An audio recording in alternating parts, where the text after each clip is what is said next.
Assalamualaikum warahmatullahi wabarakatuh. Alhamdulillah wa syukurillah wala haula wala quwata illa billah. Yang utama tentunya marilah kita panjatkan puji syukur kehadirat Allah Subhanahu wa taala atas limpahan rahmatnya, sehingga alhamdulillah pada malam hari ini kita semua diberikan kesehatan, kesempatan untuk hadir di Musola Nurul Taqwa jalur 3 Tengah dalam keadaan sehat walafiat. Salawat serta salam tentunya marilah kita aturkan kepada junjungan kita Nabi Allah Muhammad Rasulullah sallallahu alaihi wasallam serta para sahabatnya, para kerabatnya, dan insyaallah kepada kita semuanya yang hadir pada malam hari ini mendapat syafaat nanti, amin Allahumma amin.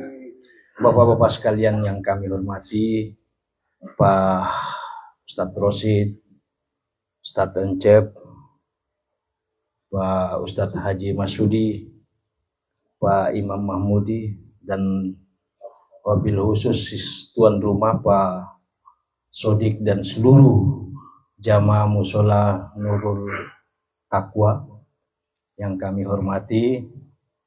Alhamdulillah pada malam hari ini menerima kita dalam program para ustadz menyapa musola. Bapak-bapak sekalian yang kami hormati, alhamdulillah kegiatan ini sudah berjalan sekian waktu dan hampir semua musola kita datangi, dan saya patut bersyukur tentunya seluruh pengurus masjid menyampaikan terima kasih yang sebesar-besarnya kepada bapak-bapak sekalian. Tentunya kita harapkan juga ada ibu-ibu agar kegiatan atau program ini tetap berlangsung, berjalan selama-lamanya, amin. Bapak-bapak sekalian yang kami hormati, ada beberapa hal yang sebelum malam hari ini akan membawa kajian Pak Ustadz Encep. Saya ingin menyampaikan beberapa hal informasi kepada kita sekalian. Yang pertama, mewakili Kiai Mahfud Muhdor, ingin saya sampaikan permohonan maaf terutamanya kepada jamaah musola pilihan, musola wafid Al-Huda yang sedianya malam minggu kemarin, dan tentunya Al-Huda sudah mempersiapkan itu, tapi karena sekali lagi Pak Kiai ada kepentingan yang tak bisa ditunda, mengantar putranya ke Jawa, sehingga kegiatan Kiai menyapa musola terpaksa kita tunda. Kemarin dari Pak Yono maupun Pak Arifin dilanjutkan saja karena persiapan mereka sudah luar biasa. Cuman kalau saya pikir Pak Kiai terus nanti yang hadir itu, kalau saya kan repot, terlalu jauh antara langit dan bumi. Untuk itu kalau cuma acara makan, alhamdulillah saya bisa pimpin, tinggal baca doa makan, kita makan. Tapi karena di sana Pak Arifin, Pak Yono sudah menyampaikan kepada jamaahnya bahwasannya Pak Kiai Mahfud Muhdor. Untuk itu kami bersepakat teman-teman semua atas saran Pak Ustadz Mahmudi dan beberapa Ustadz Pak Eko dan lain sebagainya, kita tunda sampai sekembalinya beliau dari Jawa, baru kita mulai, karena ada 2 program, Kiai menyapa musola dan para ustadz menyapa musola. Sesungguhnya bisa kita ganti, tapi kan kita menjaga namanya Pak Kiai Muhdor, jangan sampai ini karena musola dipilih karena dari Arifin dia tidak mau datang, repot. Untuk itu sekali lagi tolong sampaikan kepada jamaahnya permohonan maaf atas nama beliau dan terutama pengurus masjid. Kalau disalahkan ya salahkan saya saja. Bapak dan Ibu sekalian yang kami hormati, insya Allah di bulan ini harusnya kegiatan ini sudah di minggu kemarin. Tapi karena kemarin kita masih berlebaran, untuk itu Pak Haji Roni menyarankan untuk ditunda. Nah, jadi alhamdulillah kita tunda di malam hari ini. Jadi di bulan ini insya Allah kita akan 2 kegiatan. Sehingga kita tuntaskan jadwal yang sudah kita tentukan, kita buat. Makanya tadi Pak Ustadz Rosid sudah menyampaikan insya Allah nanti di minggu terakhir, minggu keempat, kita akan geser ke musola jalur 5, musola Baitur Rahman. Beliau minta malam Selasa.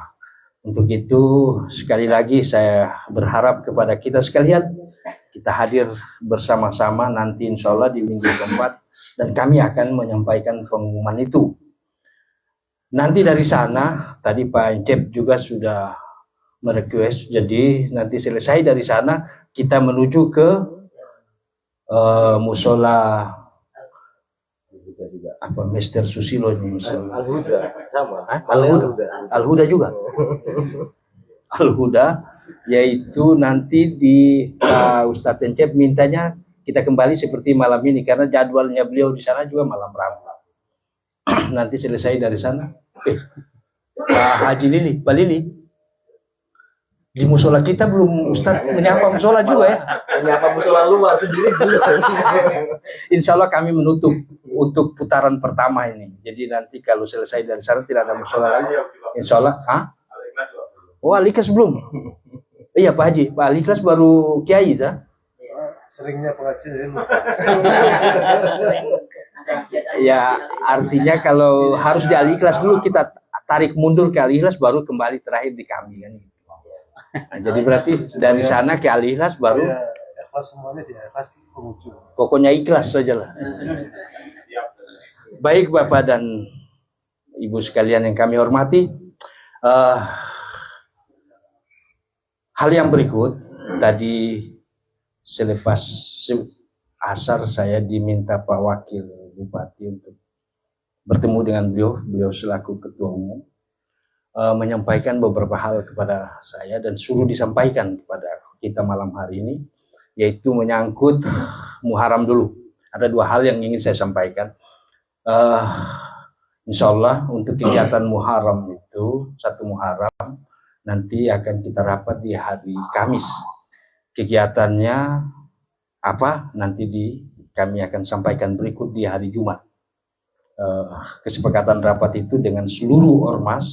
Nah, kegiatannya mudah-mudahan tadi Pak Ketua MUI sama Pak Wakil kepinginnya nanti startnya dari kita, kegiatannya di kita, tapi wallahualam nanti besok Kamis itu kalau memang masjid lain, karena 1 Januari dulu juga kegiatan di kita juga tidak seperti itu. Nanti besok keputusan akan saya sampaikan kemudian. Hal yang berikut yang perlu saya sampaikan pada malam hari ini karena tadi permintaan beliau seperti itu, baik dari Pak Ketua MUI maupun Pak Heri selaku Kabid pendidikan ya. Bahwasannya Universitas Uniap itu apa? Islam Yapis Papua akan melaksanakan kuliah jarak jauh online yang insya Allah titik anunya di MUI punya itu BMT di Swakarsa. Jadi nanti di sana dipasang layar minimal di atas 10 orang, berarti program itu jalan. Saya nggak terlalu paham tadi karena sudah mau maghrib, jurusan apa-apa nggak tahu saya. Nanti insya Allah besok saya tanyakan lagi.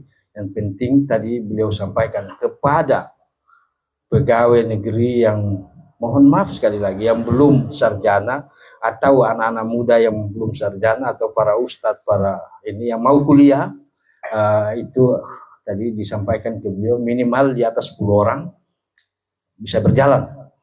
Kuliahnya tidak perlu ke Uniap sana, tapi kuliahnya nanti di BMT MUI Swakarsa. Nah, kepada bapak-bapak yang sekiranya berminat, silahkan menghubungi, karena kalau di Uniap itu macam-macam. Ada jurusan hukum, perikanan, pertanian, bahkan apa tarbiyah apa ya, pokoknya ada namanya bia-bia lah begitu. Itu barangkali informasi yang perlu saya sampaikan malam hari ini, karena itu amanah tadi dari wakil rektor Uniap juga menyampaikan seperti itu, tapi lewat pertelepon. Baik Bapak-Bapak sekalian, itu sekedar beberapa informasi. Yang berikutnya tentunya kemarin di sholat Jumat sudah saya sampaikan ucapan terima kasih tentang pelaksanaan Idul Kurban kemarin. Tentunya kami selaku pengurus masjid maupun musola-musola yang melaksanakan pemotongan hewan kurban, sudah tentu pasti ada banyak kesalahan, kehilafan. Sekali lagi kami mohon maaf yang sebesar-besarnya. Dan yuran kurban di Masjid Agung tetap kita buka, dan alhamdulillah tadi malam jam 7 sudah terdaftar satu kelompok 7 orang plus lebih berapa Pak Ustadz Hayati? Lebih 2 orang. Silakan kalau mau mendaftar. Baik Bapak dan Ibu sekalian, itu sekedar informasi yang saya sampaikan. Yang sebelum mengakhiri ini, jangan lupa nanti di minggu keempat malam Selasa, di tanggal berapa, kita di musolanya Pak Ustadz Rosid, kemudian kita pindah ke musola bulan berikut di musola Pak Encep, dan sebelum ke kami di musola Al-Ikhlas. Mungkin itu yang bisa kami sampaikan, kurang dan lebihnya kami mohon maaf. Billahi taufiq wal hidayah. Wassalamualaikum warahmatullahi wabarakatuh. Mohon maaf, saya tambahkan lagi setelah penyampaian kajian dari Ustadz Encep, mumpung malam hari ini hadir lengkap para Ustadz Rosid, Pak Ustadz Encep, Pak Kiai Masudi, Imam Mahmud. Malam itu kami sudah mulai, itu bagus. Jadi nanti kita barangkali itu diteruskan Pak Haji ya, pembacaan Al-Fatihah nanti akan dipandu beliau, sehingga paling tidak malam hari ini di majelis ilmu ini kita bisa mendapat banyak manfaat dan menggugurkan kewajiban kita sebagai umat Islam. Saya takut lanjut salah, jadi pokoknya itulah Bapak dan sekalian, itu informasi terakhir dari kami. Mohon maaf dari kami. Billahi taufiq wal hidayah. Wassalamualaikum warahmatullahi wabarakatuh. Waktu selanjutnya kami sampaikan kepada Pak Ustadz Encep untuk menyampaikan materinya. Kepada beliau waktu kami persilakan.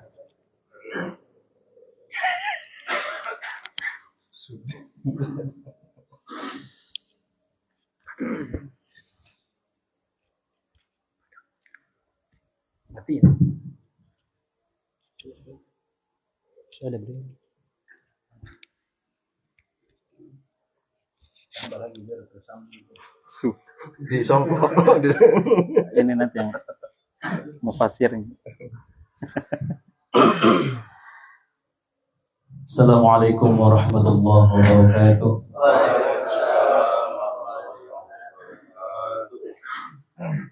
Alhamdulillahi rabbil alamin, wassalatu wassalamu ala asyrafil anbiya'i wal mursalin sayyidina wa maulana Muhammadin wa ala alihi wa sahbihi ajma'in, amma ba'd. Pertama-tama marilah kita memanjatkan puji syukur kehadirat Allah Subhanahu wa taala. Alhamdulillah pada malam hari ini kita masih diberikan kesempatan, kesehatan dan kekuatan iman Islam sehingga kita kembali bisa hadir dalam program Menyapa Musola yang mudah-mudahan senantiasa kita semua mendapatkan keberkahan dan ridho dari Allah Subhanahu wa taala. Amin ya Allah ya rabbal alamin. Yang kedua kalinya salawat dan salam kita sanjungkan kehadirat Nabi Muhammad sallallahu alaihi wasallam bi qaulina Allahumma shalli ala sayyidina wa maulana Muhammad. Mudah-mudahan kita semua diberikan kekuatan, keistiqomahan untuk terus berusaha menjalankan syariatnya sehingga kita mendapat pertolongannya di dunia akhir nanti. Amin ya Allah ya rabbal alamin. Bapak Ibu yang dimuliakan Allah Subhanahu wa taala, sebelum kita memulai kajian ini, mari kita bersama-sama bertawassul terlebih dahulu kepada baginda Rasulullah dan para mualliful kitab. Mudah-mudahan setiap ilmu yang kita peroleh diberikan kemanfaatan oleh Allah Subhanahu wa taala. Amin ya Allah ya rabbal alamin.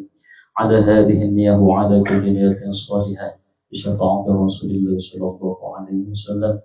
إلى حضرة النبي المصطفى رسول الله صلى الله عليه وسلم وعلى آله وأصحابه وأزواجه وأولاده وذريته وعباده الكرام شهداء لهم الفاتحة.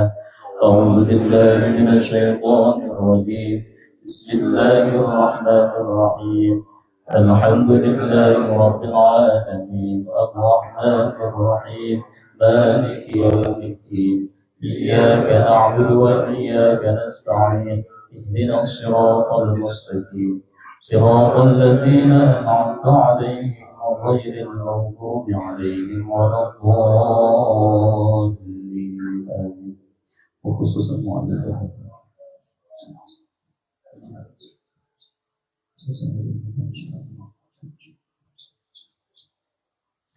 نسألك اللهم أن تنفعنا بدركة عظامهم وبكرماتهم وافعل مباركا لنا ولدينك وللناس أجمعين شر الليلة والفاتحة. أعوذ بالله من الشيطان الرجيم. بسم الله الرحمن الرحيم.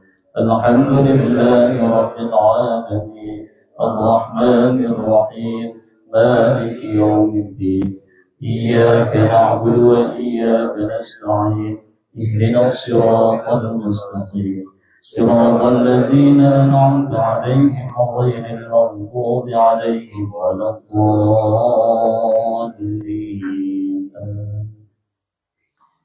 بسم الله الرحمن الرحيم. قال المؤلف هذا الكتاب رحمه الله تعالى ونفعنا بعلومه آمين يا الله يا رب العالمين.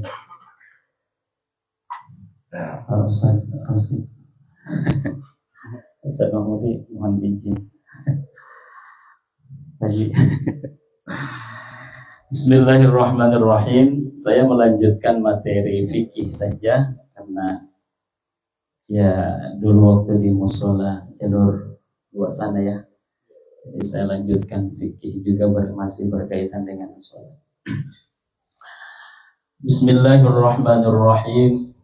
Faslun al-arkanu allati talzamu fiha at-tuma'ninatu arba'atun. Ar-ruku'u wal-i'tidalu was-sujudu wal-julusu baina sajdataini. Faslun, adapun ini fasal, al-arkanu adapun beberapa rukun allati talzamu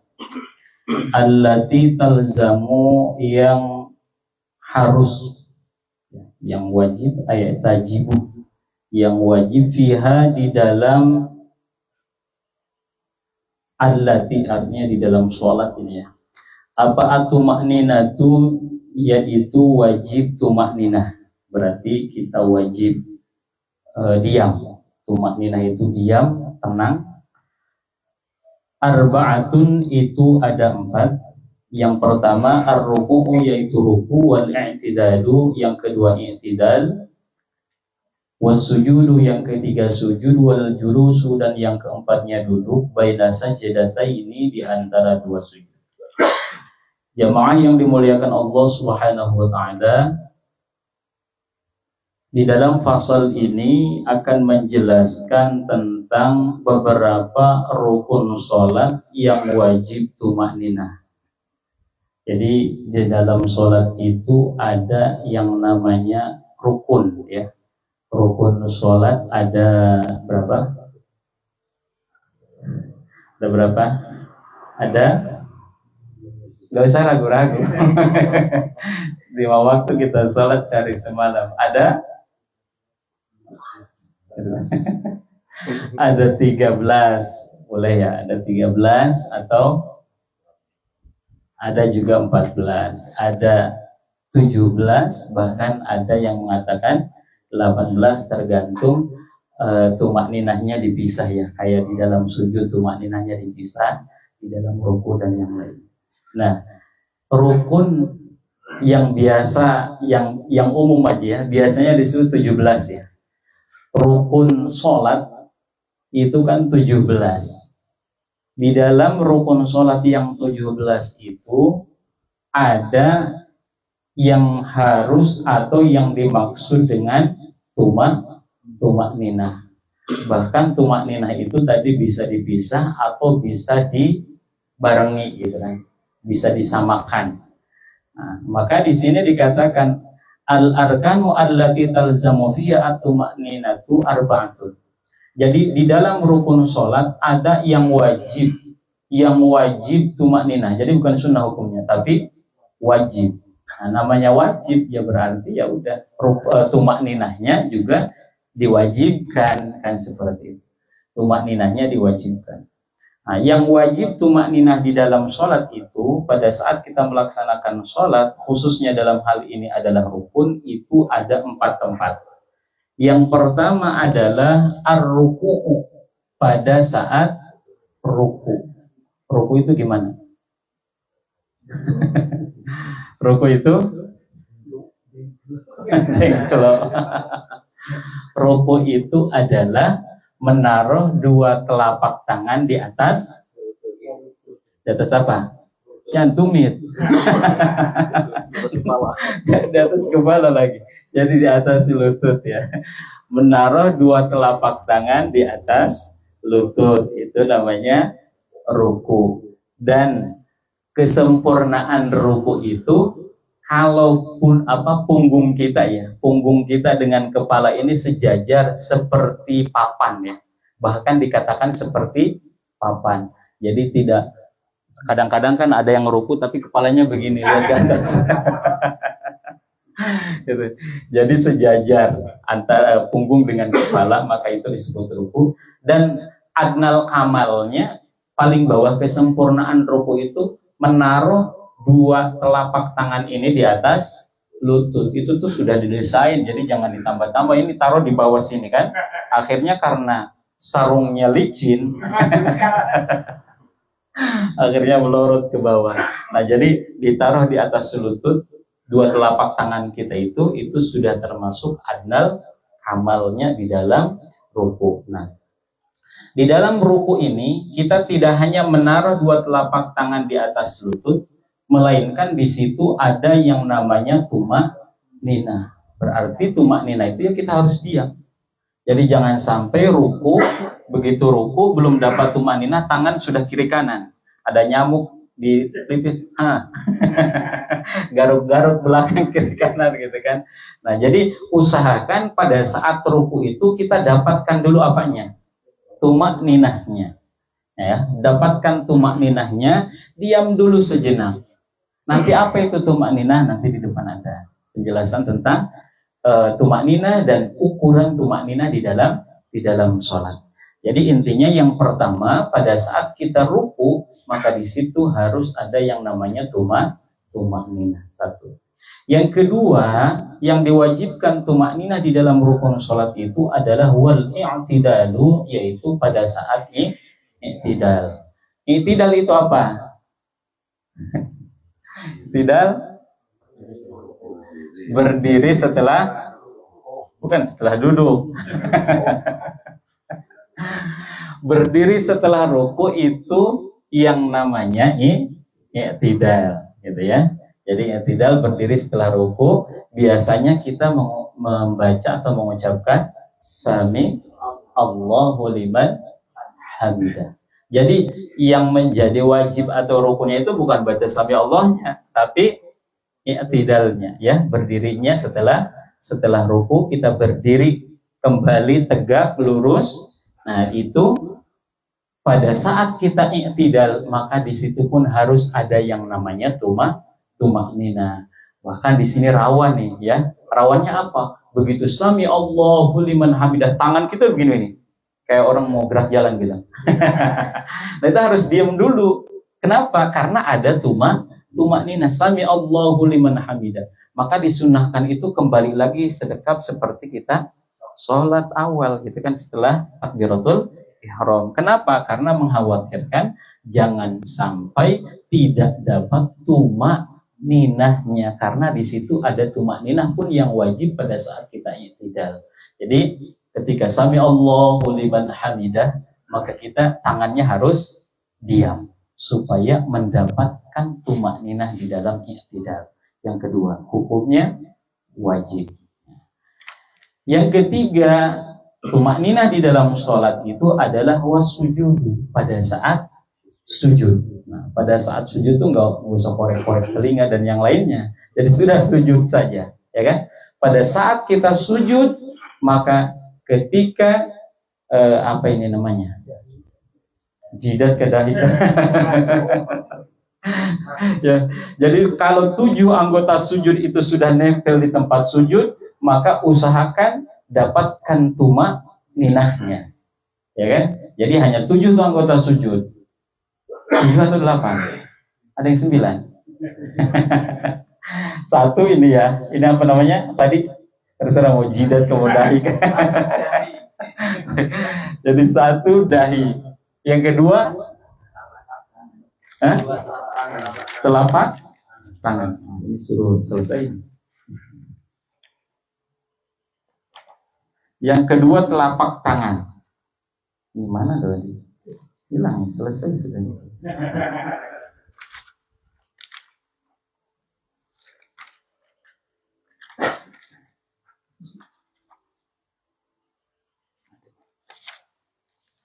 Jadi yang kedua yaitu telapak tangan. Telapak tangannya 2 berarti kiri dan kanan. Berarti sudah terhitung 3. Terus lutut kiri dan kanan. Berarti berapa? 5 ke 4. Hitung yang baik. Lututnya sempurna jadi 5. Terus telapak jari kaki, bukan telapak kaki ya. Repot kalau telapak kaki pada saat sujud. Jadi telapak jari kaki kiri dan kanan kan berarti itu sudah 7. Nah 7 itu yang termasuk anggota sujud. Makanya pada saat sujud, Bapak sekalian, itu ini aja yang turun, nggak usah turun begini. Ini tuh bukan termasuk anggota sujud. Yang termasuk anggota sujud ini telapak jari. Kan ada yang begini ya? Yang begini. Bahkan kayak kodok. Jadi cukup 7 anggota sujud saja. Jadi pada saat anggota sujud yang 7 itu sudah nempel di tempat sujud, maka di situ pun ada yang namanya tumak ninah. Jadi kita harus diam sejenak untuk mendapatkan tumak ninah itu. Makanya kalau bacaan tasbih itu kan minimal ya 1 kali ya tadi ya. Adnal kamalnya 3 kali. Ya kalau mau lebih banyak juga nggak apa-apa gitu kan. Ada yang 11 kali, 21 kali, jadi imam lagi. Kenapa ini tidak berdiri tidak duduk kembali setelah sujud? Ternyata bacaannya sampai 21 kali saja. Jadi kalau berjamaah ya 3 kali saja. Apalagi tarawih itu biasanya berapa kali? 1 kali saja. Nah, jadi pada saat kita sujud, yang menjadi rukun sholatnya itu sujudnya dan juga tumak ninahnya. Nah, itu yang ketiga. Jadi dalam sujud wajib yang namanya tumak ninah, hukumnya wajib dan termasuk rukun sholat. Lalu yang keempat adalah wal julusu baina sajdatain. Duduk di antara 2 sujud. Nah, duduk di antara 2 sujud berarti duduknya duduk apa itu? Duduk apa? Duduk iftirash, duduk santai, duduk tawaruk, duduk tarobu. Duduk antara 2 sujud. Duduk iftirash ya. Iftirash ya Ustaz? Enggak salah. Iya. Betul semua? Nah, duduk iftirash sama seperti duduknya tahiyat awal. Sama seperti tahiyat awal. Maka di situ ketika kita duduk antara 2 sujud, biasa kita doanya apa? Rabbiubilli wali-wali daya rahmatullah. Rabbi firli warhamni wajburni. Nggak apa-apa, kita sama-sama. Kalau sholat kan silent, tidak ada yang dengar. Rabbi firli warhamni wajburni warfa'ni warzuqni wahdini wa'afini wa'afwani. Boleh pakai mic satu-satu. Nah, jadi pada saat kita doa itu berarti kita duduk di antara dua sujud. Nah, duduk di antara dua sujud itu termasuk rukun sholat. Pada saat kita duduk di antara dua sujud, maka diwajibkan kita tumaninah.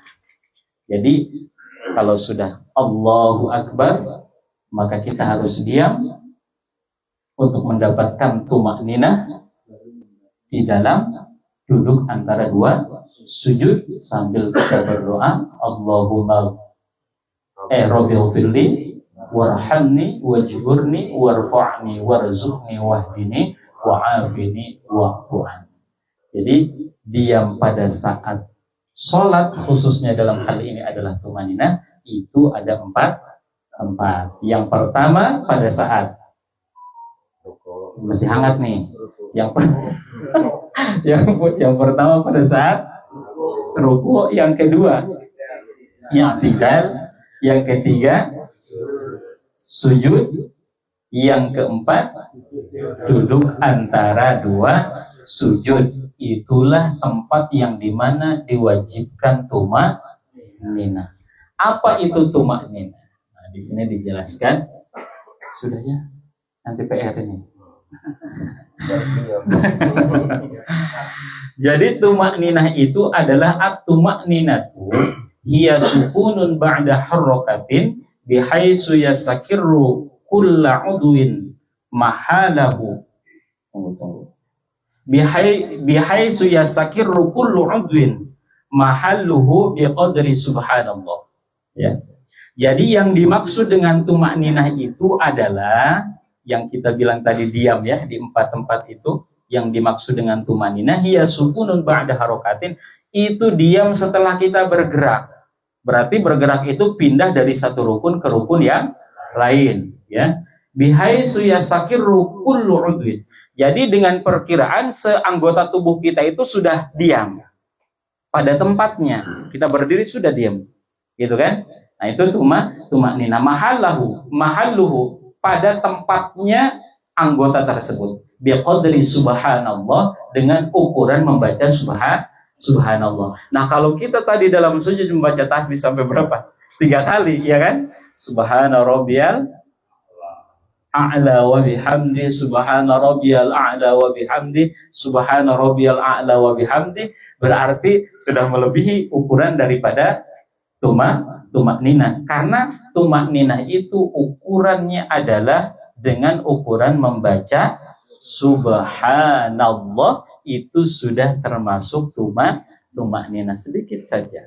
Tetapi untuk menyempurnakan itu, maka kita biasa membaca doa pada tasbih pada saat sujud 3 kali. Lalu kita membaca pada saat ruku doa sami Allahu liman hamidah, Rabbana walakal hamd paling sedikit.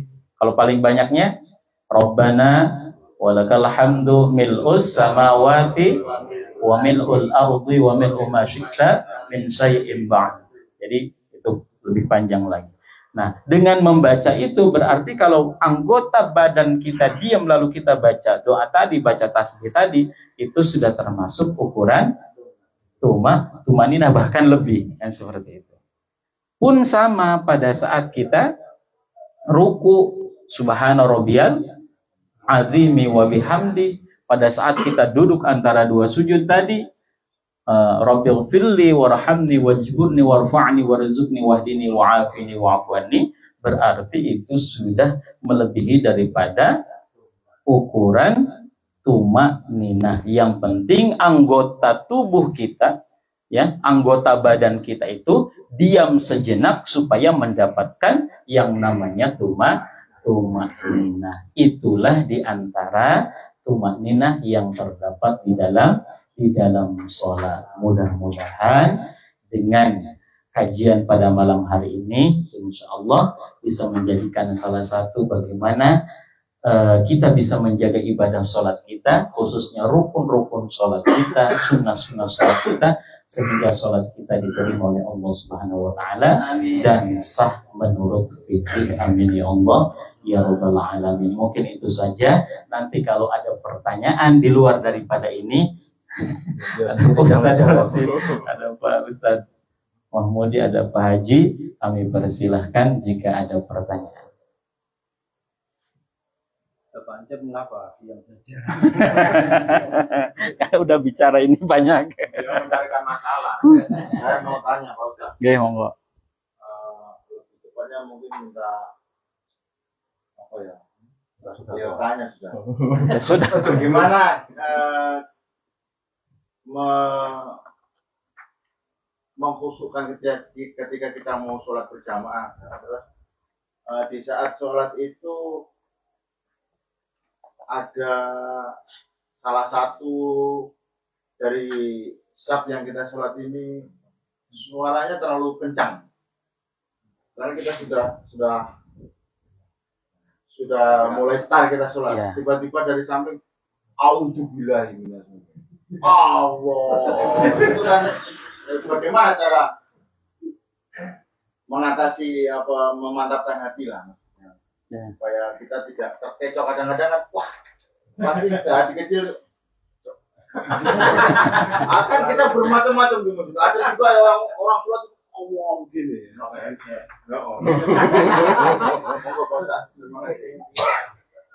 Pertanyaannya ini bagus sekali berkaitan dengan khusyuk ya. Mohon kesediaannya Bapak Rosid dulu untuk menjawab, baru nanti kita saling menjawab. Kita bukan menjawab ya, cuman jadi khusyuk itu apa coba? Karena Allah menstatuskan khusyuk itu sungguh sangat berbiasa. Dalam Al-Quran Allah menyebutkan qad aflahal mu'minuna alladzina hum fi salatihim khashi'un. Sungguh sangat beruntung bagi orang-orang yang sholatnya khusyuk. Terus kalau sholat gak khusyuk, beruntung atau tidak? Dia tetap beruntung. Maksudnya sangat beruntung gitu loh. Khusyuk itu apa? Ada ulama mengatakan khusyuk itu menempatkan sesuatu pada tempatnya. Ini di luar pembahasan zalim. Zalim kan seperti itu kan. Ketika sholat, mata memandang di tempat sujud kita. Ini. Makanya ketika sholat gak boleh kita gini-gini. Allahu Akbar gini. Nomor 2, hati. Selaraskan dengan bacaan. Allahu Akbar, mengetahui maknanya yaitu Allah Maha Besar. Terus dalam hati sanubari yang paling dalam atau namanya roh kita, ya dzununa mulaku rabbihim. Makanya yang dinamakan khusyuk apa? Alladzina yadzununa annahum mulaku rabbihim. Makanya kalau sudah khusyuk, ini yang di luar kayaknya nggak ada efek. Entah itu di sebelahnya mau teriak, entah itu Allah, entah itu mau nguap, nggak ada. Nah, di antara fikih, nah ini mas, ini kan untuk kita sendiri yang khusyuk ini. Kalau yang sebelah ini, ya kita tegur saja ketika di luar sholat, tapi jangan waktu sholat nggak boleh seperti itu. Ketika di luar sholat kasih tahu, gitu. Kamu sholatnya nggak sah, memang udah nggak sah, saling nunjuk. Itu saja dari saya, moga.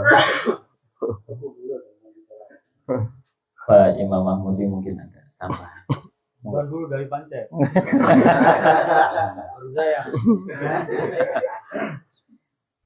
Ya, jadi kalau kehusuan itu ya tadi sudah disampaikan, kembali kepada diri kita masing-masing, gak usah lirik kiri kanan tuh. Apalagi kalau lagi tahiyat kan biasa ada yang begini-begini kan, orang mengganggu. Jangan lihat ke sana, lihatnya ke tempat sujud. Jadi kalau kita sholat itu sudah pandangan ke tempat sujud. Nah, berkaitan dengan suara tadi, kalau memang ajak mengaji sudah, besok ajak ngaji. Supaya apa? Itu tadi, supaya sholatnya ya, kalau masalah diterima dan tidaknya kan itu urusan Allah ya. Tapi bagaimana kita sholat itu sesuai dengan aturan fikih syariatnya. Jadi sholat bacaan yang diperdengarkan itu kan hanya untuk diri sendiri ya, kecuali menjadi imam pada saat itu sholat dijaharkan.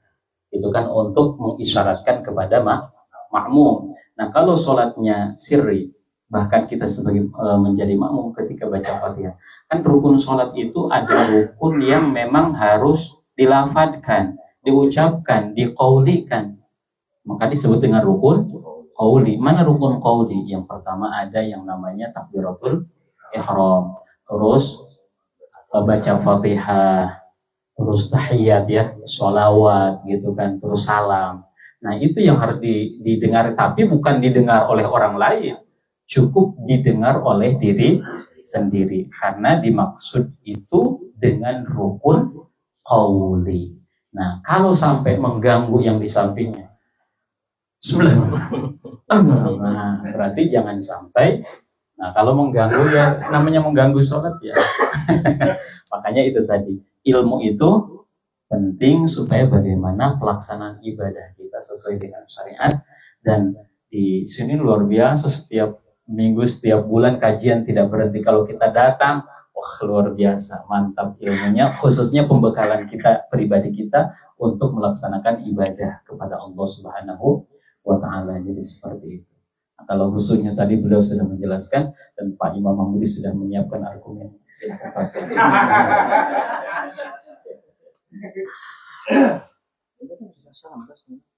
Jadi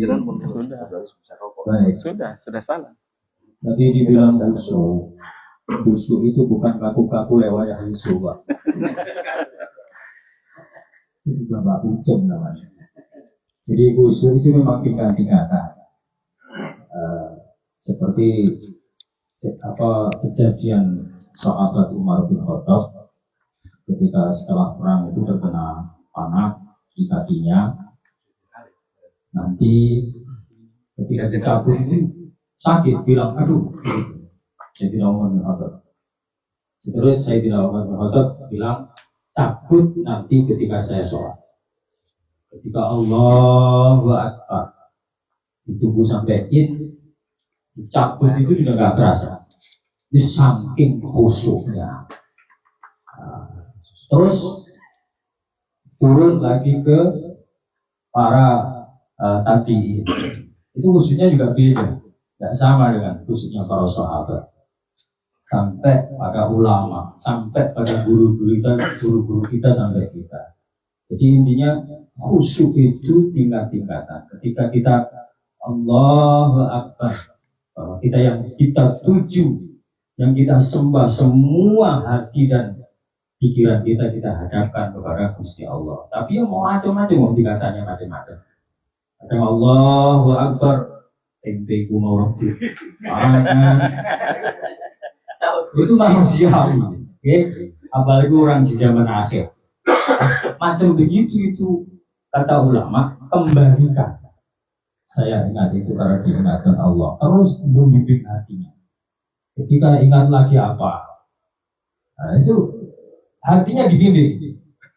Saya ingat itu karena diingatkan Allah. Terus hatinya itu terus dibimbing terus. Karena tingkatan kita, saya bilang, saya paling khusyuk model apa? Kan seperti itu, ada tingkatannya. Nah, tapi itu juga dikatakan khusyuk. Itu Pak.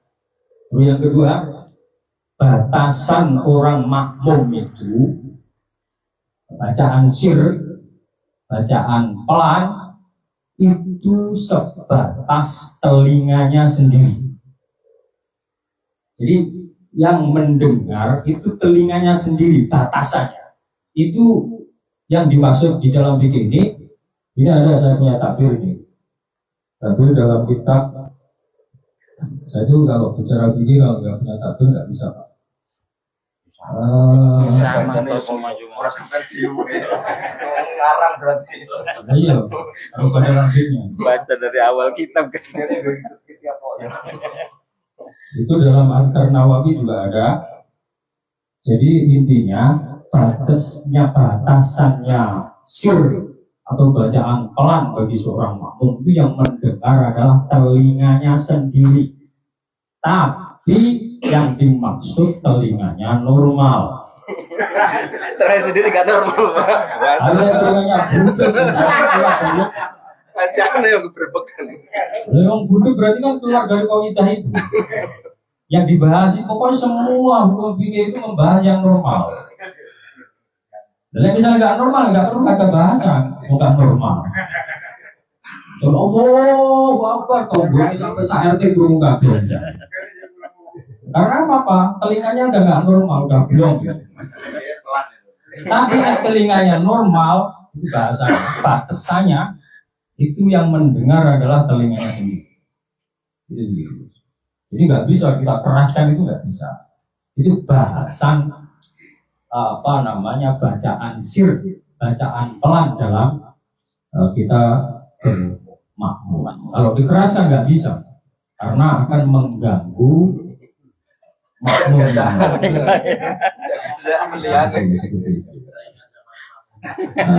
Seperti itu. Jadi intinya kalau mengganggu mana dosa, orang lain mana terganggu sholatnya dosa. Kalau orang mengganggu sholat itu berdosa loh. Begitu.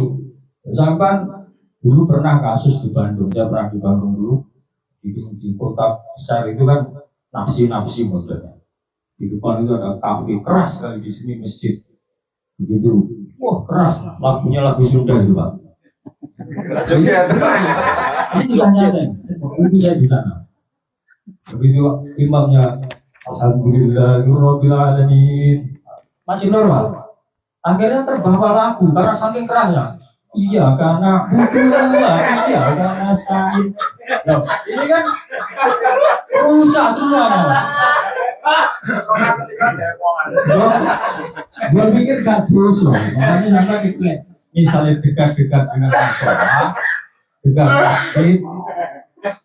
Ketika sholat itu jangan dikeraskan. Karena itu akan berdosa gitu Pak.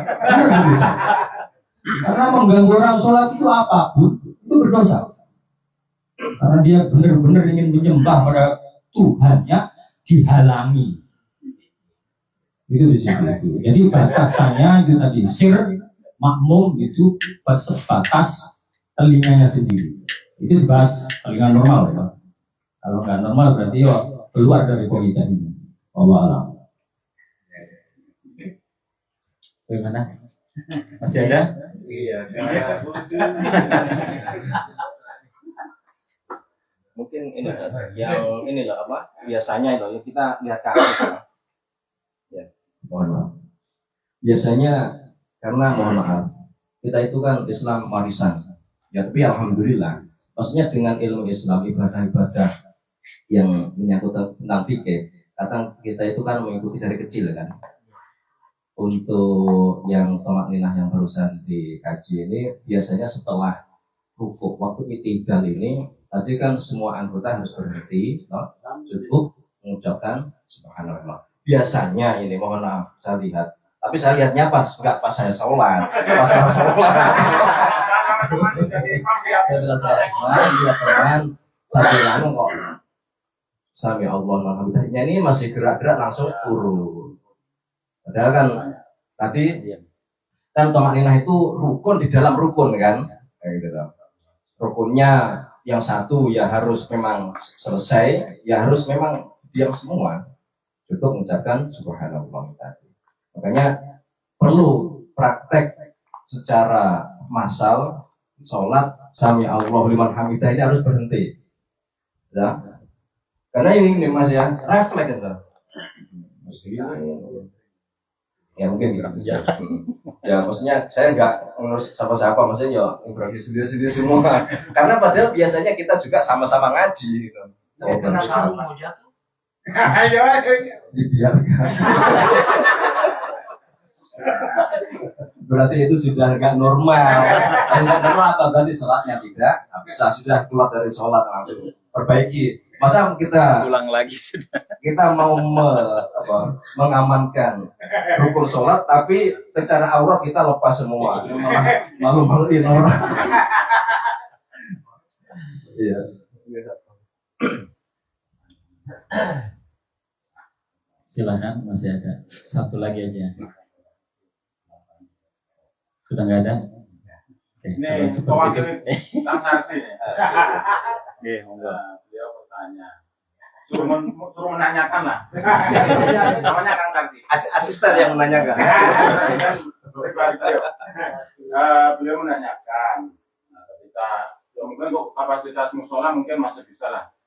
Makmum itu mendengar suara imam, tapi ya seperti yang saya sering dibahas bahwa perpanjangan dari suara imam itu ada imam kedua biasanya kalau memang kapasitasnya sholatnya sampai di luar masjid sampai panjang mungkin Kang Hadi bertanya seperti apa boleh ya kan? Oh ya. Oke. Pak Ustaz Rosi dulu. Barusan saya sudah selesai. Pak Ustaz Imam Mahmudi. Konosi. Masalah sing maca kene, dadi kene sih. Ini kan berkaitan dengan Bilal. Jadi imam biasanya kan kayak, mohon maaf ini kan, dengan apa namanya luasnya tempat ibadah. Seperti kalau musola yang nggak usah ada Bilal, nggak usah disaut oleh Bilal kan, kayak Masjidil Haram, Masjid Nabawi atau Masjid Istiqlal yang besar. Nah, kalau di Masjid Agung sini pakai kan tidak? Tidak. Itu boleh enggak? Nah kalau nggak boleh berarti nggak usah. Tapi kan karena ada berarti ya boleh. Tapi ada nggak di sini di Arso? Ya udah berarti boleh saja. Boleh nggak? Makanya kan termasuk salah satu syarat imam makmum itu kan sholat jamaah itu kan gerak-gerik makmum ya bisa melihat apa ke imam, entah itu suaranya atau Perempuan ini tanya, kami ngomong kapan? kemarin.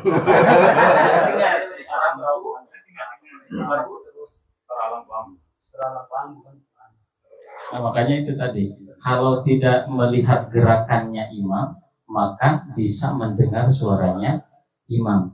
Nah, kalau seandainya imamnya suaranya pelan atau masjidnya luas, kalau musola ini baru suara pelan terhalang pelambu ya harus pakai Bilal berarti kan gitu. Atau sama ingatan, yang keras imam. Jadi ketika imam takbiratul ihram Allahu Akbar kan biasa pelan ya. Kayak di Masjidil Haram tuh pelan, tapi lebih kerasnya siapa? Bilalnya yang lebih keras. Tapi yang lebih jelas lagi Pak Ustaz Imam Mahmudi. Baik. Jadi menyambung dari imam itu hukumnya boleh disebut robit atau penghubung, bisa berupa suara atau bisa jalan terus. Itu robit itu kan robitun jalan terus. Jadi di sini ada makmum yang di situ mengerti makmum depannya. Jadi itu sama dengan mengerti ngolah ngaliye imam. Karena makmum itu aturannya harus mengerti ngolah ngaliye imam. Nah ini imam paling belakang apa ngerti? Yang mengerti depannya itu namanya nanti kalau jarak robit itu ditentukan kurang lebih di sini dikatakan 150 meter atau 144 meter kalau ada robit. Robit nanti robit dengan suara. Tadi yang tanyakan suara loh. Jadi suara misalnya Allah kayak di Masjidil Haram kan seperti kalau sampai umroh dan haji itu biasanya seperti itu. Allahu Akbar, dan belakang ada robit, ada memang khusus robit. Allahu Akbar. Jadi robitnya itu setelah imam. Gak boleh robit itu mendahului imam, gak boleh. Ya, terus makmum yang mengikuti robit itu standarnya mengikuti robit.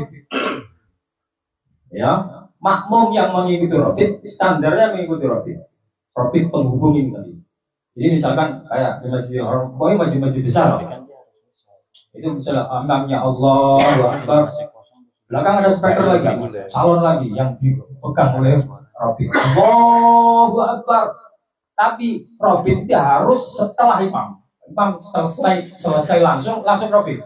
Itu aturannya. Misalnya Allahu Akbar, langsung robit. Allahu Akbar. Karena ini makmum-makmum yang ikut robit mengikuti robit. Mengikuti penghubungnya. Jadi robit itu bisa penghubung, bisa suara, bisa dengan seseorang, yang dipercaya, jangan anak kecil. Karena anak kecil kayak ruko orang yang dipercaya. Nah itu nggak bisa dibikin profit. Dia ada orang dulu kan di masjid sini kan ada jamaah perempuan itu yang di dalam itu. Makanya saya anjurkan pintu yang sebelah sana itu terbuka dan itu diisi sama orang yang bisa percaya, jangan anak kecil. Karena itu roh itu harus sikoh, harus bisa dipercaya. Dan anak kecil nggak bisa dipercaya, orang wayai ruko. Dan itu diikuti orang karuan. Makanya harus orang yang dipercaya. Jadi robin itu sebenarnya kalau itu jalan terus, jadi pintunya harus terbuka, nggak bisa terhalang begini. Nanti kalau terhalang, nanti terputus ini makmum yang begini. Nah, itu di situ. Kalau robin dengan suara itu juga boleh, tapi standarnya tadi yang caranya itu 144 sampai 150 meter dari jarak imam. Itu bisa menggunakan robin dengan suara. Itu hukum yang boleh. Dan makmum yang mengikuti robinnya, yang mengikuti penghukumnya. Jelas ya? Ya, jelas. Saya tambahkan sedikit. Insyaallah kalau panjang lancar, masjid kita itu masjid baru maksud saya. Itu kalau mengikuti 100 berapa kan? 50 berarti kita punya belum ketemu baik orang. Kita 58 kali. Tapi saya hakul yakin kalau nikmati orang depan sudah jelas, belakang sudah dengar. Karena luar biasa panjang, baru 50 sekian saja. Karena pengalaman tadi yang dibilang Sarsi 2-3 bulan yang lalu, saya segrup yang di kanan sana, bukan mungkin mic tidak boleh. Alhamdulillah sudah ada yang berdiri, kami tidak sungguh. Itu saya itu. Saya juga. Saya yang ruko. Alhamdulillah betulin bumi. Kami tidak bangun-bangun. Begini dia tuh ini waktu astagfirullah. Sholat itu betul. Ini pengalaman dan kejadian terjadi. Maksud saya gini, artinya kalau kita mengikuti dari 100 berapa tadi 150 masjid kita belum ketemu. Saya mau spill saja musuh masjid kita yang darurat ini itu hanya berapa? Kita 25 tahun. Kami kalau nggak salah 6 orang ke sana itu tidak ada. Jadi orang sudah kami berdiri, kami belum berdiri. Nah ini kira-kira bagaimana supaya mumpung malam hari ini rata-rata hancur kusuk. Mungkin baik kita waktu khusus sekali. Ya saya tidak ikut. Yang khawatir yang samping-sampingnya ini mati apa-apa. Jadi supaya kita kasih kode ini apalagi masjid kita insya Allah kalau panjang umur sudah jadi kita pindah itu mau bulan ini dari tes mimbar waktu itu Bayeko yang mohon maaf tingginya sekian kita tidak lihat dari belakang boleh dicoba kalau mau wangi. Jadi mungkin itu perlu diperjelas karena kalau kita bisa pakai apa tadi Mas Rofik ya Rofik ganti bahasa lagi bingung orang berhubung itu tadi kalau mengikuti 100 sekian berarti kita Mubaligh munabbih. saya pernah di Istiqlal itu belum nyampe tapi dia pakai Rofik juga. Terima kasih.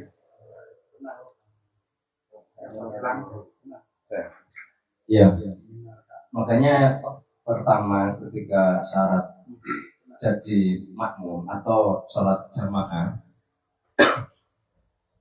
itu makmum mengetahui gerak-gerik daripada imam termasuk suaranya yang disampaikan oleh Ustaz Mahmud tadi antara geraknya jarak 140 atau 100 sampai 150. Karena gini, kalau masjid saja kita kan tahunya di sini tuh sholat jamaah di masjid saja. Mohon maaf, kalau di Jawa pas ada mantapan itu biasanya mohon maaf itu kan ribuan mas, ya kan? Sholat di sini, terus kiri kanan nggak bisa sampai sana di Pak Joko sana mampu. Yang penting sholat ini terus jamaah menyambung terus, nggak boleh selesai sini terus 10 meter belakangnya enggak. Nggak pakai apa? Pakai mic sampai sana, sampai 200 meter nggak apa-apa. Itu ada masa-masa kita. Makanya kadang kita itu dengan fikih yang disampaikan dalam kitab, terus dengan praktek, ini ulama kita atau guru-guru kita yang ijma kiasnya dipraktekkan. Simpelnya gitu saja. Boleh. Yang penting mendengar, ya, itu tadi. Yang penting mendengar dengan posisi pendengaran yang normal. Ya, biar 1 meter kalau tidak dengar. Iya, itu tadi. Walaupun mata nggak melihat, tapi setidaknya mendengar daripada seruan daripada imam. Gitu sih. Seperti itu, bagaimana? Jadi boleh si makmum menyambung Terus yang penting nyambung terus. Terutama takbir ya, perpindahan dari satu rukun ke rukun yang lain untuk menyambung imam supaya makmum yang begitu jauh bisa mengikuti dan mendengarkan. Nah, sekarang tuh udah gampang lah, pakai mic, pakai salon, pasang salon yang bagus-bagus. Makanya di masjid itu nomor 1 itu salon. Pada saat sholat, sound sistemnya diperbaiki supaya itu juga termasuk mendukung untuk bagaimana kita bisa mengikuti gerakan dan juga mendengar bacaan imam dengan baik, kan seperti itu. Mohon izin seperti itu. Mas Yara sudah? Mungkin terakhir. Terima kasih. Waktu yang diberikan, karena saya itu sering melihat itu termasuk wajib atau sunnah, karena at-tahiyat akhir itu dia duduk seperti at-tahiyat awal. Itu boleh atau tidak? Terima kasih, mungkin itu saja. Karena saya mau tegur, saya tidak tahu dasar hukumnya. Batu hantam tapi. Jadi banyak sekali. Jadi orang itu at-tahiyat akhir, tapi dia duduknya seperti atahiyat awal. Jadi dia duduknya itu dipilih kan awal ini. Jadi harusnya akhir. Itu boleh atau tidak, atau memang ada aturan yang wajib harus seperti ini gitu maksud saya.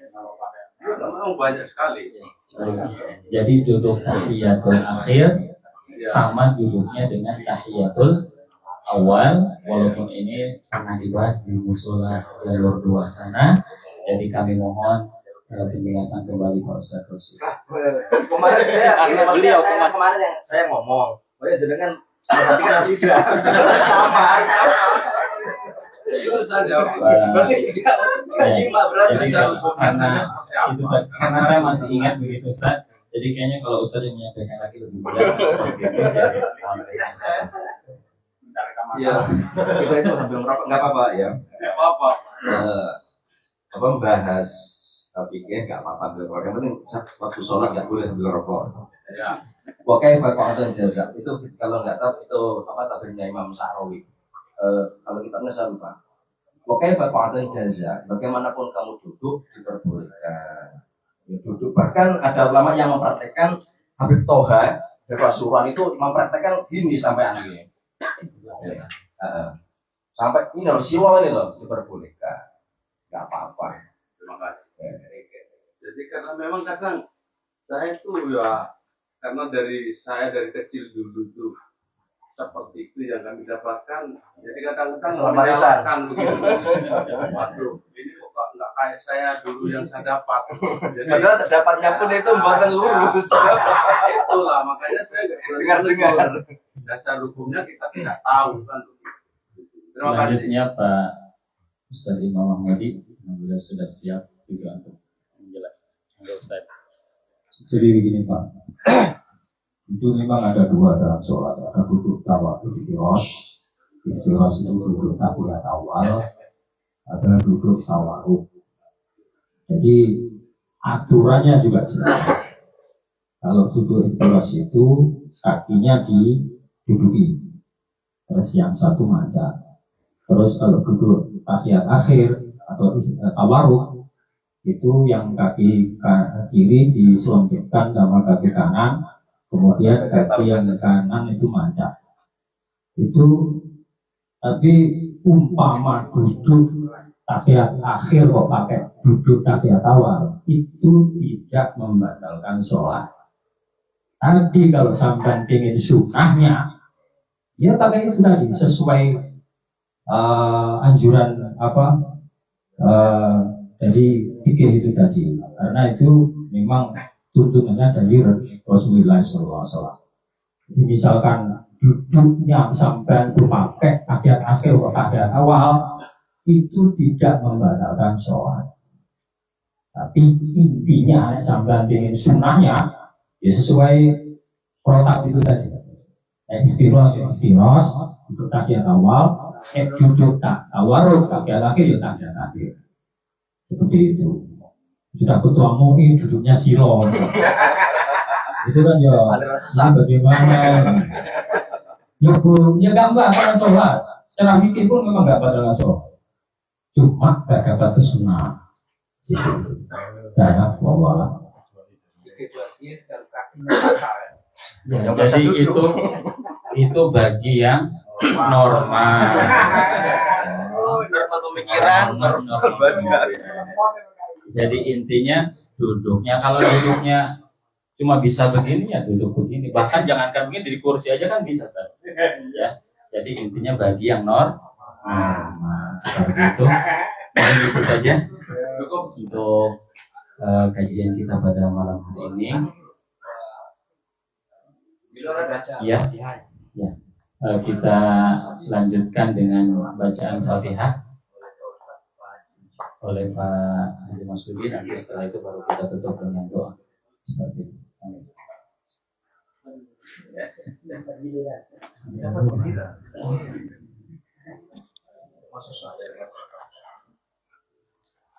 Bismillahirrahmanirrahim. Assalamualaikum warahmatullahi wabarakatuh. Alhamdulillah dapat giliran juga. Tapi masalahnya Fatihah ini kita dari umur 5 tahun bahkan sebelum 5 tahun sudah hafal dengan bacaan Al-Fatihah.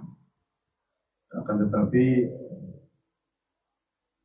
barangkali sampai hari ini ya ada yang Fatihahnya benar tapi belum betul atau seperti apa gitu. Iya, benar belum betul nih. Coba bingung nih Mas Jamal. Benar menurut diri kita. Oh ya, pembenaran diri. Ada yang betul menurut hukum-hukum bacaan yang benar, yang betul, ya tentunya harus digurukan. Dengan pentingnya bacaan Fatihah karena salah satu daripada rukun sholat. Tahu sendiri bahwa rukun sholat yang mana kita tinggalkan terlebih dengan sengaja, bahkan mungkin tidak sengaja karena tidak tahu kita dan tidak mau belajar, sehingga itu juga bisa menjadikan batal sholat kita. Dengan itu kita ulang-ulang terus. Ya, harapan kita termasuk saya sendiri.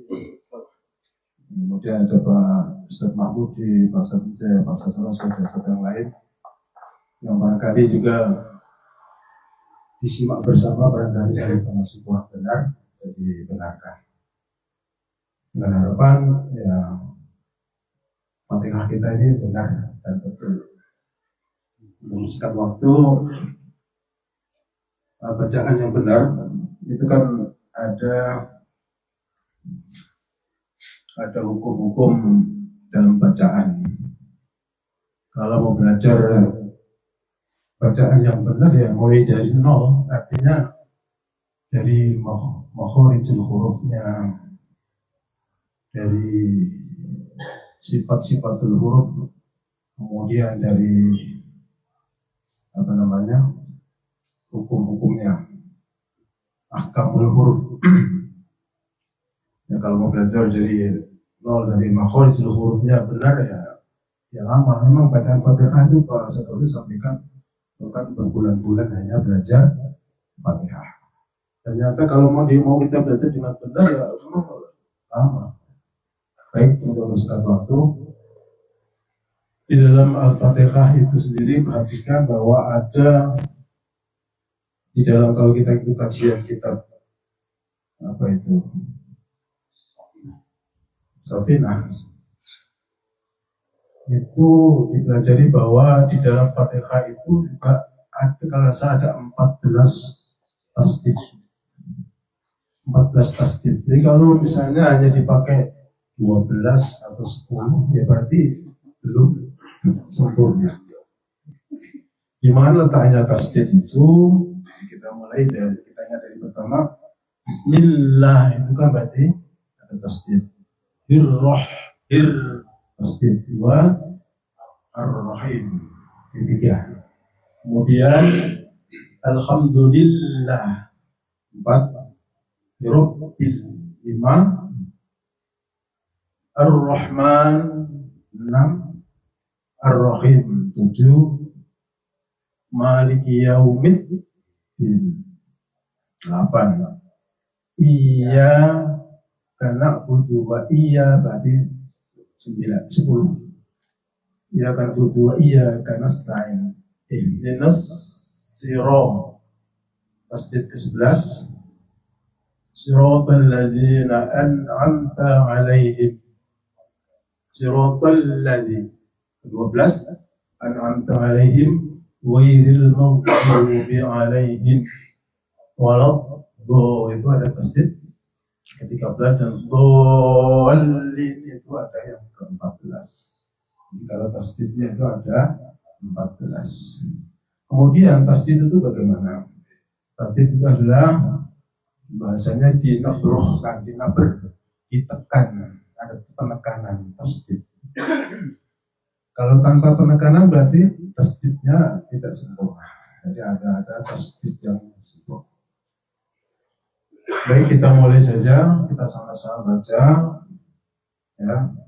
Mungkin supaya sedikit pelan tapi supaya tahu kenapa harus dibaca seperti itu.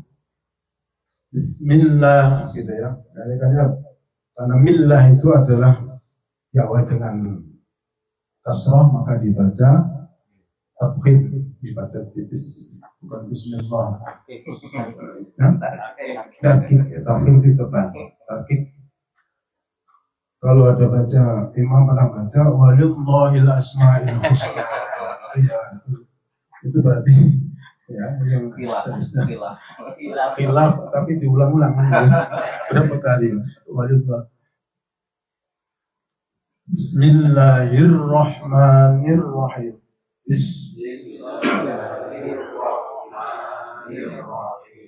Tahu bahwa sin itu adalah dari sifatnya hamas. Hamas itu suara nafasnya mengalir. Ya, nafasnya mengalir. Bukan bismillah, ada desisnya, namanya kan hamas, sifatnya hamas. Bismillahir, ya karena tasdid tadi harus ditekankan, dinabrakkan. Bismillahirrahmanirrahim.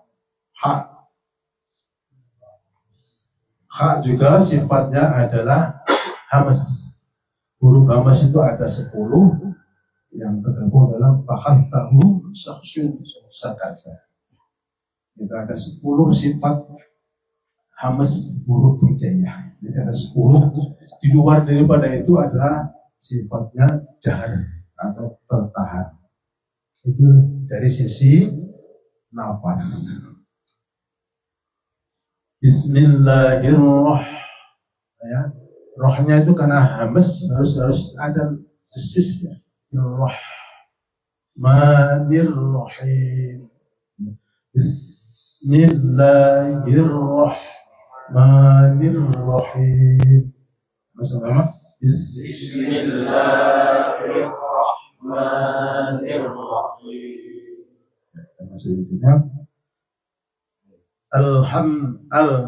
lam itu adalah sifatnya, suaranya itu sifat tawasud. Tawasud itu adalah di tengah-tengah antara rokhawah dengan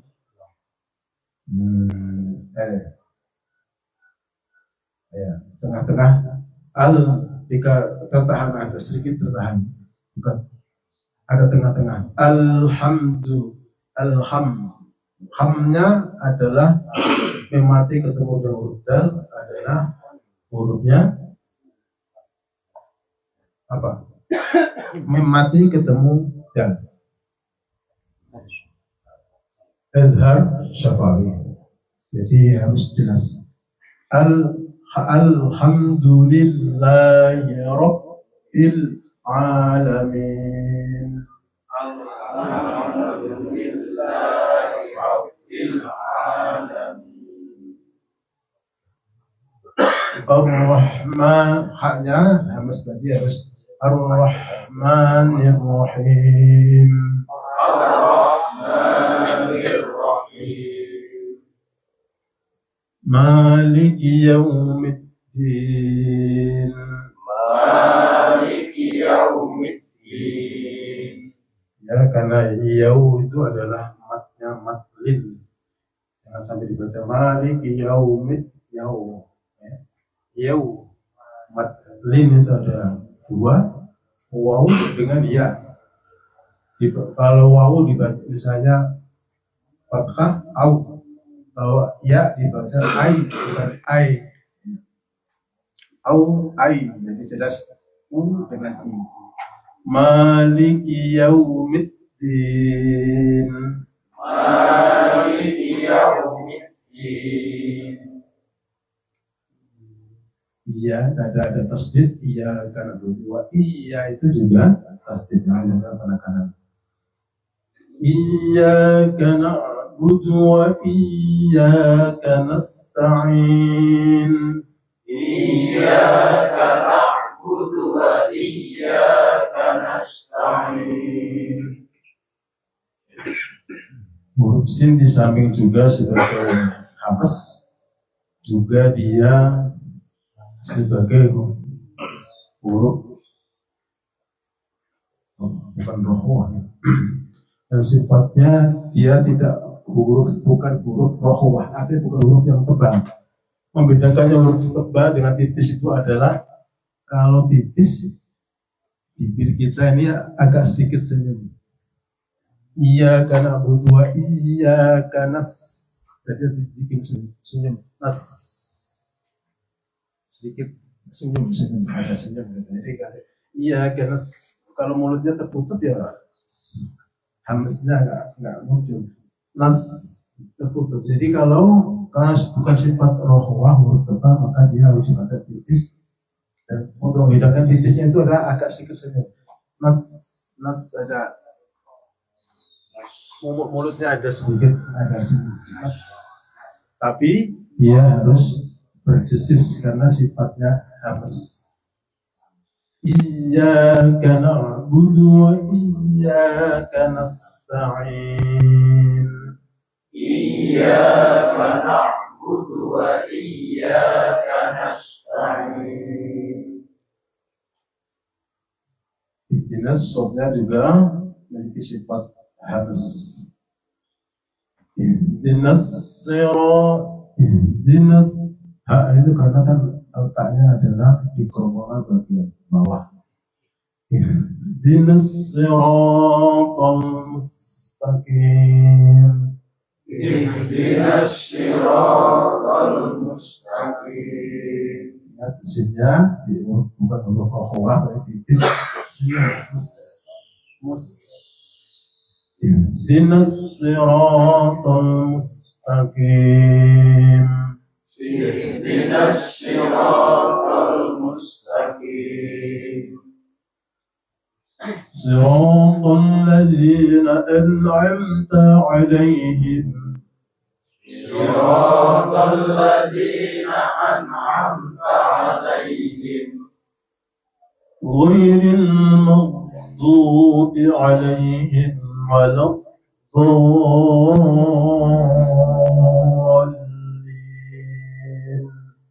Ghairil maghdubi 'alaihim waladdallin.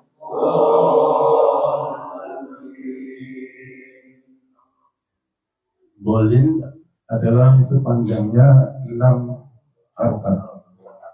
Karena hukum matnya adalah mat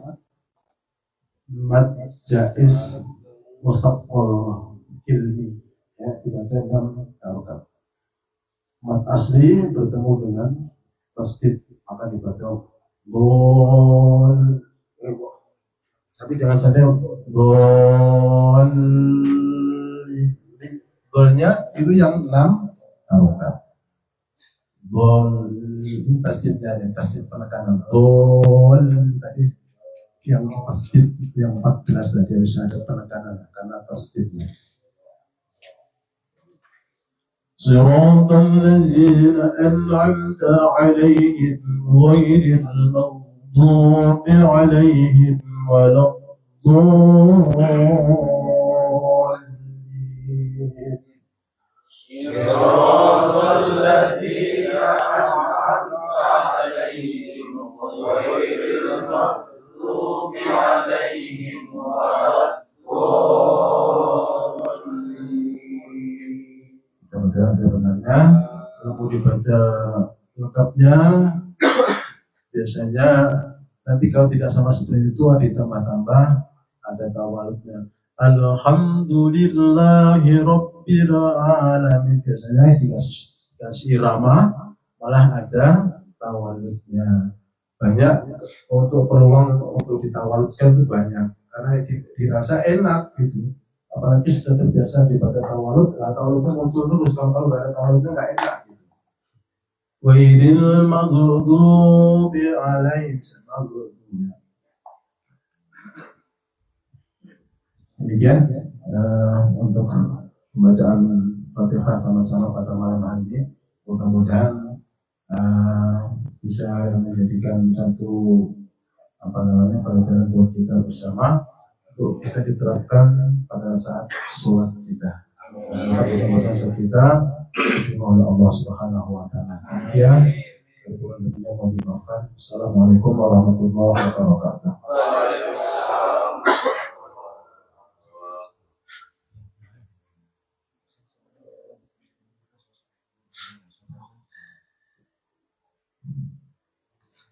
اللهم صل وسلم على سيدنا محمد في الاولين والاخرين وبارك وسلم ورضي الله تبارك وتعالى كل صحابه رسولك اجمعين امين. اللهم الهمنا علما افقه به اوامرك ونواهيك وارزقنا فحما اعلاه به كيف انجيك يا ارحم الراحمين.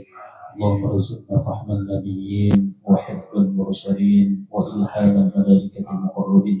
اللهم أكرمنا بنور الفهم وأخرجنا من ظلمات الوهم وافتح لنا أبواب رحمتك وانصر علينا حكمتك يا أرحم الراحمين. ربنا آتنا في الدنيا حسنة وفي الآخرة حسنة وقنا عذاب النار. بفضلك سبحان ربك رب العزة عما يصفون وسلام على المرسلين والحمد لله رب العالمين. بسر الفاتحة. أعوذ بالله من الشيطان الرجيم. بسم الله الرحمن الرحيم. الحمد لله رب العالمين الرحمن الرحيم مالك يوم الدين. إياك نعبد وإياك نستعين اهدنا الصراط المستقيم صراط الذين أنعمت عليهم غير المغضوب عليهم ولا الضالين. Muhammad atas segala kekurangan dan terima kasih atas segala perhatiannya. Usikum wa nafsi taqwallah. Wassalamualaikum warahmatullahi wabarakatuh.